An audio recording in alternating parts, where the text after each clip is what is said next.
So let's get more analysis on Egypt's presidential election. We're now joined by Ambassador Edward Peck. He's a former embassy officer in Egypt. He's also a former U.S. ambassador to Iraq and has served in Nixon, Carter, and Reagan administration. So you heard what our reporter Robert in Cairo said. He said, pretty much no suspense. The results are a foregone conclusion. Do you agree, sir? Yeah, it seems like it. It's always difficult to tell.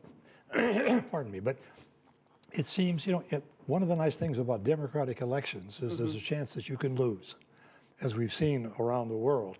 So trying to forecast the results is always tricky, but it does seem to think that all of the people who are on the ground and really know the situation think that he will win, perhaps by a wide margin. So this is a man who, ran the military. He played a big role in Morsi's ouster. But is he the man that can bring stability to the country? I mean, he knows how to run an army, but does he know how to run a country?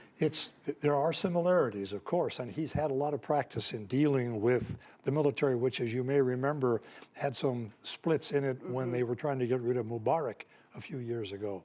But he also, it so much depends on who he has working with him. If he has heavy dependency on military officers, which makes a lot of sense, they may themselves have less experience than they really need to deal with a country that has gone through and is going through periods of serious instability, religious reasons, political reasons, all sorts of reasons.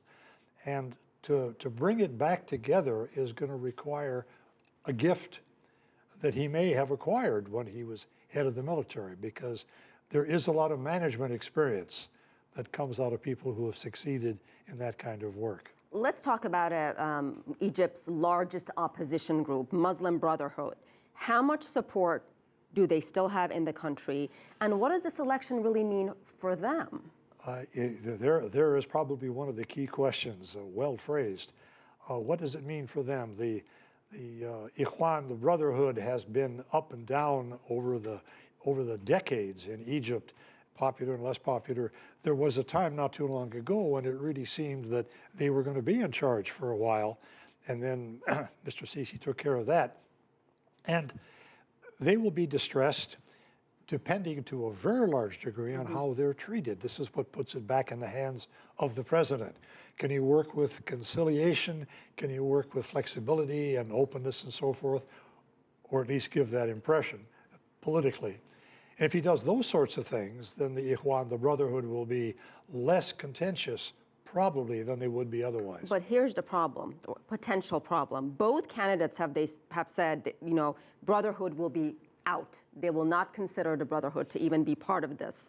So how politically smart is that when you basically say they will not be a player? Aren't you actually making them stronger? Yes, but of course the reason they're saying this is to get the vote from the mass of the Egyptian population that is concerned about the Brotherhood. Because, the people don't wear signs. There isn't a special coloration. How do you know if a person is in the Brotherhood or not? By the way she acts, the way he acts. But taking that stand, I think, was something that he had to, well, both of them had to do, because on the basis of what I think we both know is that the majority of the Egyptian population does not want an Islamic government. Certainly the Coptic Christians, who constitute a fairly significant minority. It just makes you wonder how much the country is on a path to democracy when you ban a certain group.